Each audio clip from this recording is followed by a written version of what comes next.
Hello everyone, very good evening. Once again, welcome back to another session of Python. So welcome to 360DigiTMG, and we are doing certain questions related to visualizations here. Okay, so visualizations play a very good role in understanding the data rather than looking into the data, checking the output, and doing certain changes to your data, right? Because looking at one particular point, or we can say that graphs, different types of graphs we have, so that we can understand the patterns, the randomness in the data, the trend in the data, the seasonality of your data. All types of things are only analyzed via visualizations rather than checking each and every data or every column, every observation here. So to understand that, right, that's where people, are focusing more on visualizations. So generally, when we are trying to represent, there are different libraries available here. So whatever correlations we want to find, whatever we want to do pre-process data, whatever we want to work with different libraries, right? So we need to understand that particular point as first. It's kind of a visual summary of our data with beautiful maps. I keep on saying any particular word or particular picture. I say that this is New Zealand. New Zealand is somewhere here. New Zealand is here somewhere. I cannot say just like that. I have to show the picture and then show it, understand it, whether it is in which zone of our entire globe, where you are able to find out it by visualizing it in a better way. For 1 week, if I keep on telling that it is there in the torrid zone, it is there in the torrid zone, or it is there in the temperate zone, what happens? Who will understand?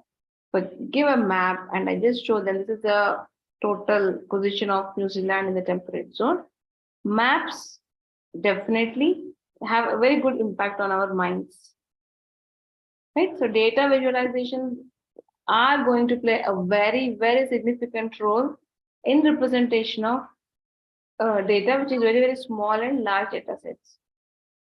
Okay, so talking about the visualizations, there are several plotting libraries available for us, where we are looking into matplotlib, seaborn, bokeh, plotlib, Pygel, right? And those are libraries. In that libraries, we can do a line chart, Quinex plot, we can see histogram, bar plot, box plot, violin plot, right?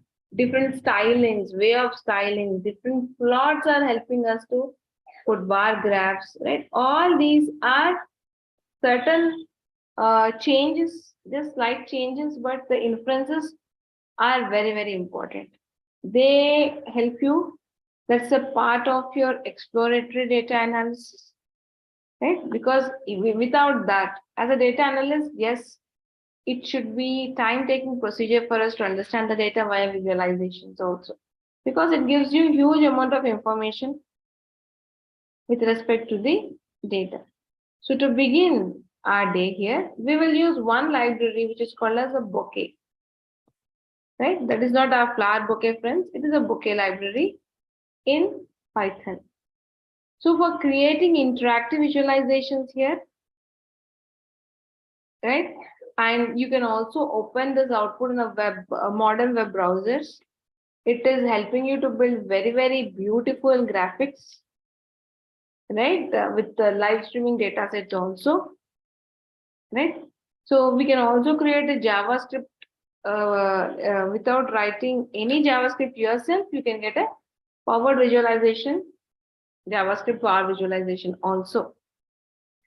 So the whatever we are doing, right, it can give you a very good output, like we can say photography tips or anything can be done here with respect to bokeh library. right? So, Bharat, good evening. Yes, good evening, Deepti. Good evening, everyone. Please, can you just show me how do you use this bouquet in notebook? Because it has different formats, Okay. right? And generally we say we can just open a new browser window and do it, but I would like to see the output in your notebook. Sure.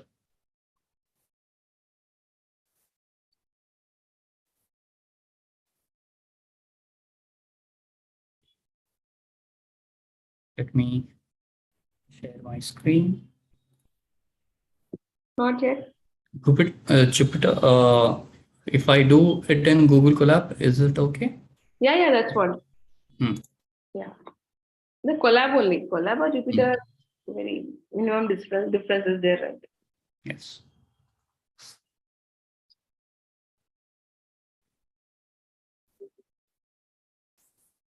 So first, let me import the dependencies.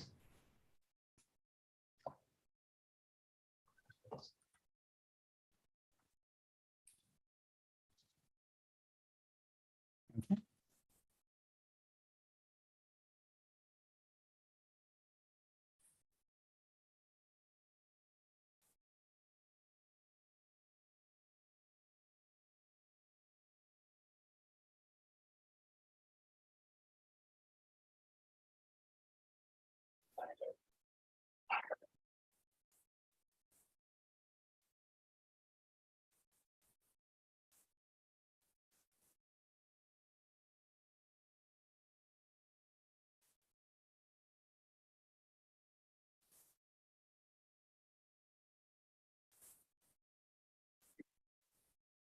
I think no space required, na, Bharat?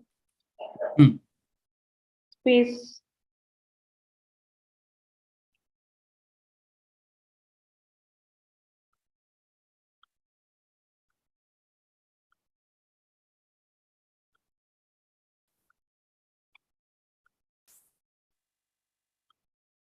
This one.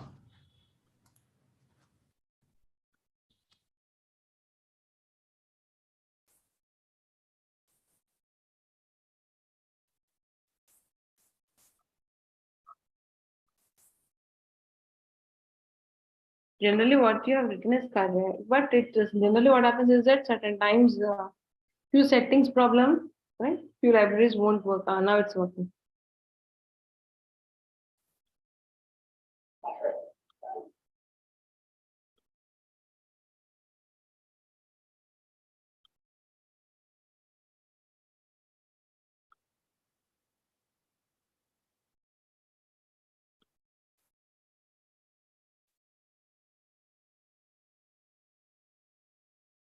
So for our viewers, Bouquet is a very good visualization library with, you can get your outputs, right, in HTML format, in a notebook, right? So it is very much possible to get it even in Django and Flask apps also. Right? If at all you want to install it, if it's not available in your PC, in your environment, you can just say pip pip install bouquet. That would solve your problem.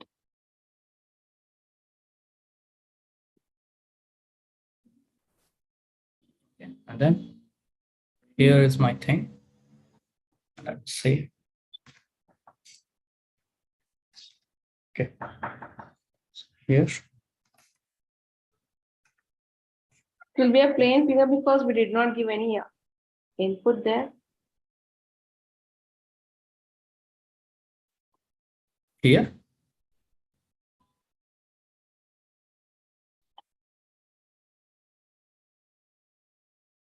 This one. Deepti. Yeah. So let me. Figure is equal to figure. Show the figure. Hmm.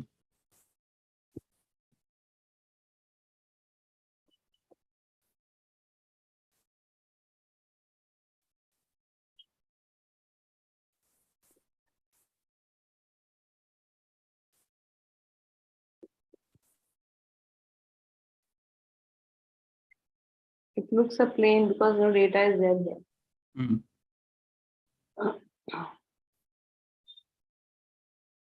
It is basically showing you a picture. Yeah, empty. That's there's no data, right? Yeah, right. So if at all you have any data, that is going to help you. It will be posted here. Right. Show figure. So this is how a bouquet would work. Without any input, we are trying to do this.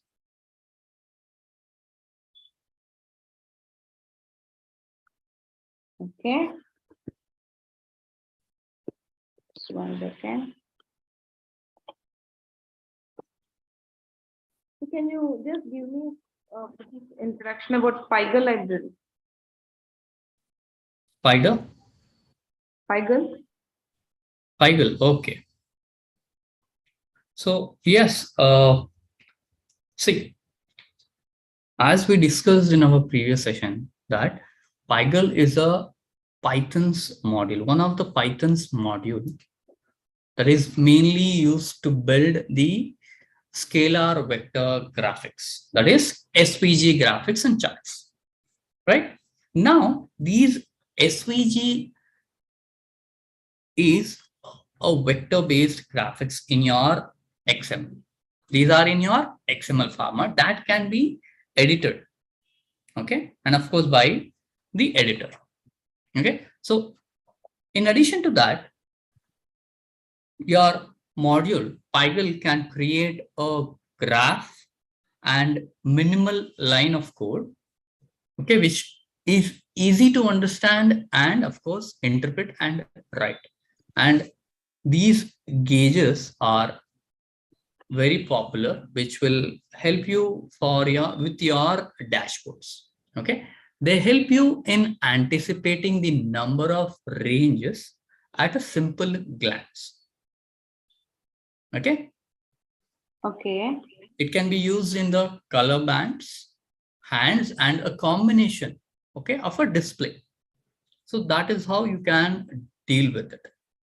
Okay, it shows you the multiple values and their relationship to the numeric scale. Okay. Yeah, So, so you can give a solid his output also. Like, yeah, it looks like a pie chart. correct. Okay, well, how do you determine this color in your plots? Okay, so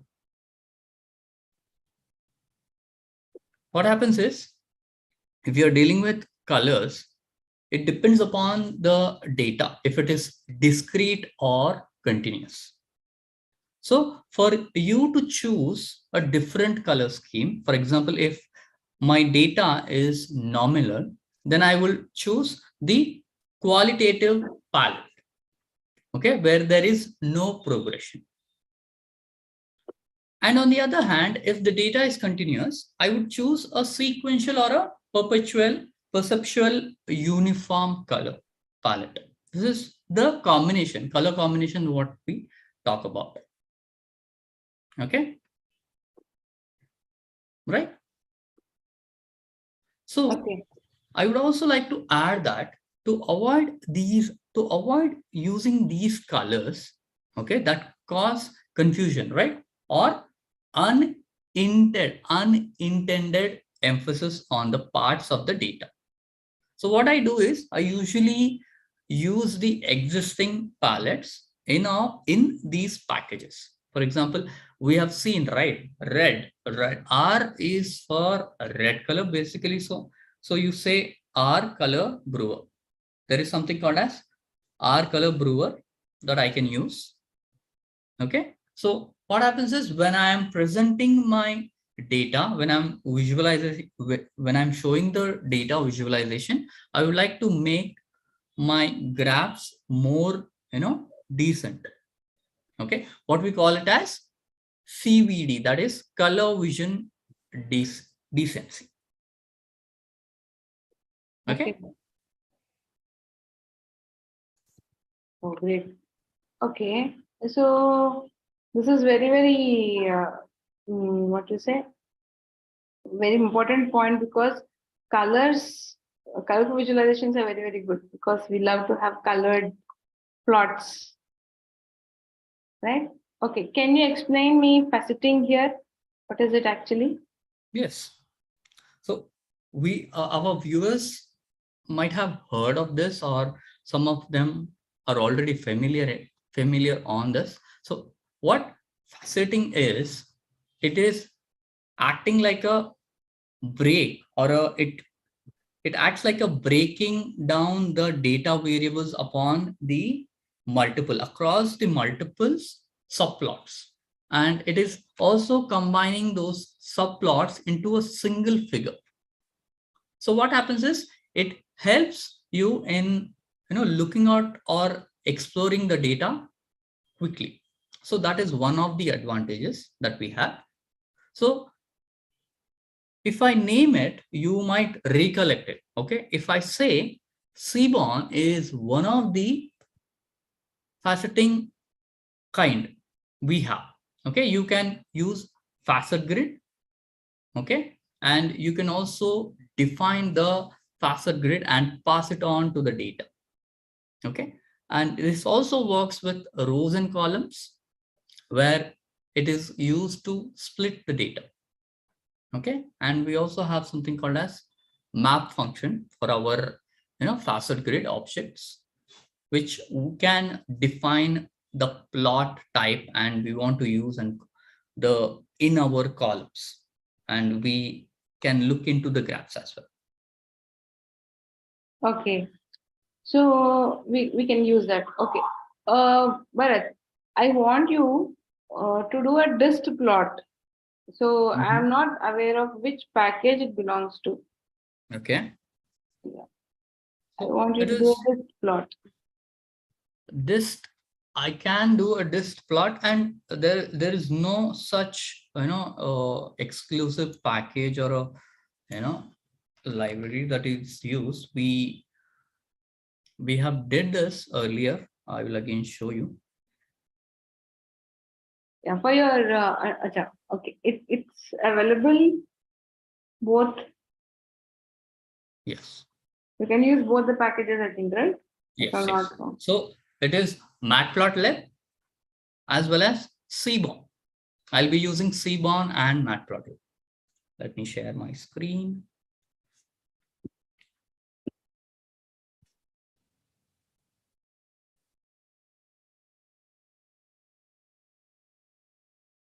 Could you please confirm if you are able to see my screen? Yes, yes.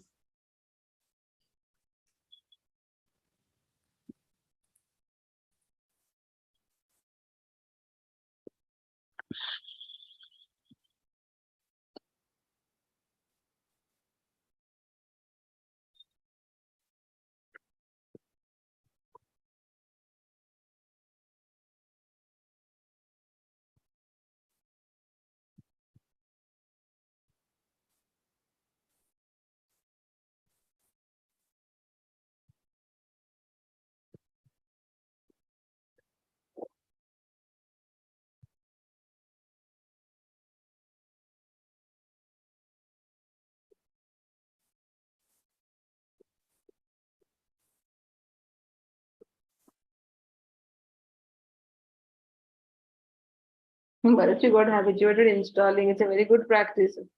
Yes. Because what happens is, I normally work on the notebooks, especially on Google Colab, and then as and when I restart the my computer, so all of that gets cleaned up instantly for some reason, and then I had this habit of installing it just to be double sure. I Okay. do that normally.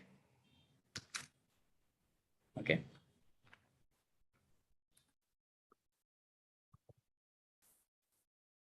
This plot is the keyword, and I will pass the arguments 1, 2, 3, 4. I'll stop at 5.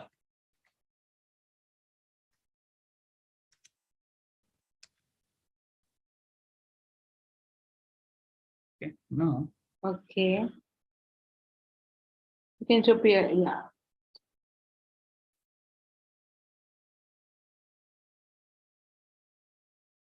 I think both them also you can run, right? Yes.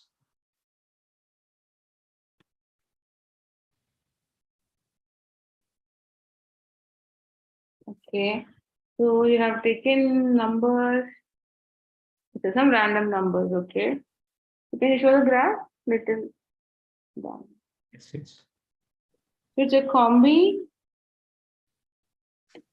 Your graph is down. Just more scroll Yes. up. Yes. The browser got frozen. Huh. 45. Acha. But change Yes. numbers 0, 0, 1, 2, 3, 4, 5. Just want to see how it looks.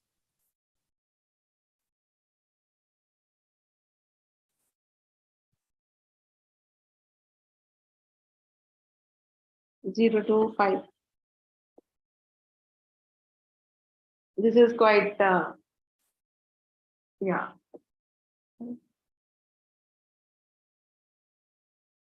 It's a combi plot, right? Wow.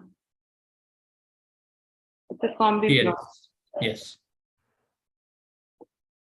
Generally, the ends of the tails will never touch because it is something what we have for continuous data, Yes. right? Okay, but this is a kind of plot, but if at all, I would like to see generating a normal distribution Mm-hmm. curve with taking the data of size 2 into 3. Okay. I can use that. So for this, we will be using a different package. I will be using something called as a random package. And we'll also try to plot them. Okay. Yeah, you can show first random Mm-hmm. the values and then you can I do can. the same. Yes.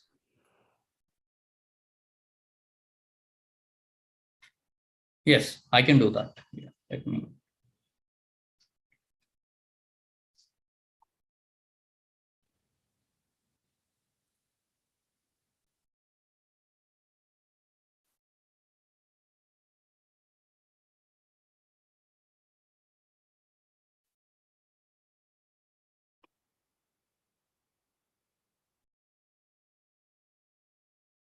So for the viewers, I would like to add that, if Bharat passes a variable or argument like hist is equal to true, okay, he does not pass anything, then you get a histogram with normal curve. Now, if it is false, hist is equal to false, if we'll ask him to do that. Let's see the change. That's the idea here. So he has just given 1, 2, 3, 4, 5, right? Now he is giving some randomly generated data of size 2, comma 3.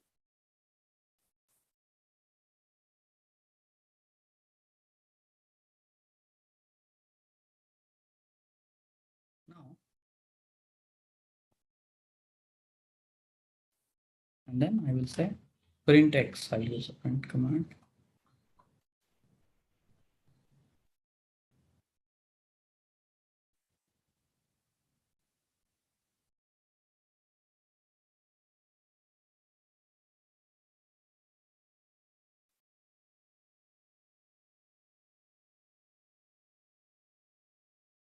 Two, you have to be, can you show what is x?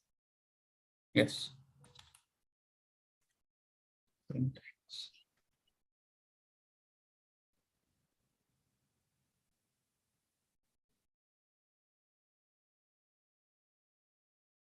Yeah. So this is 2 how by it 3. Yeah. 2 rows, 3 columns. 3 columns. 2 rows and 3 columns. Now directly you can write sns.displot, right, for this? Yes, I can do this because we already Yeah, you've imported imported the all the files. libraries, right? Yeah.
I'll have to import.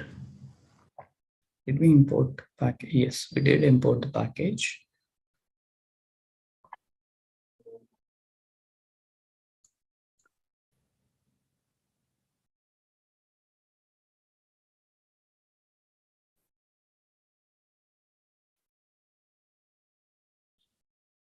Sometimes it could be, it could also be the browser's issue. So you don't have to What happened? worry. I'm not able to, your screen is stuck, I think. Okay.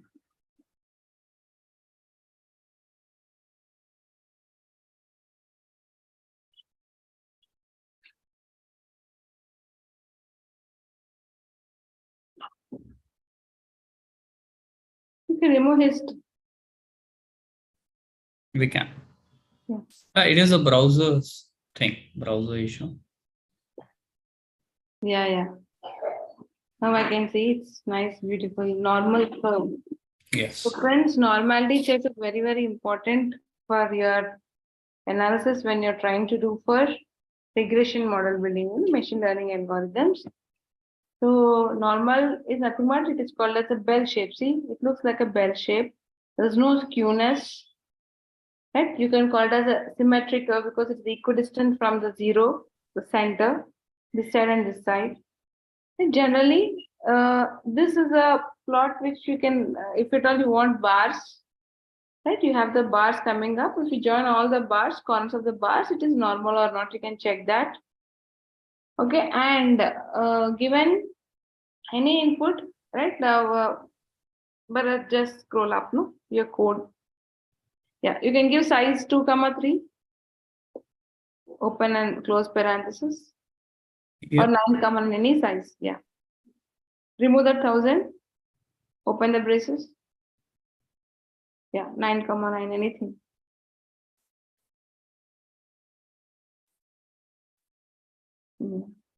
Let's see how it looks.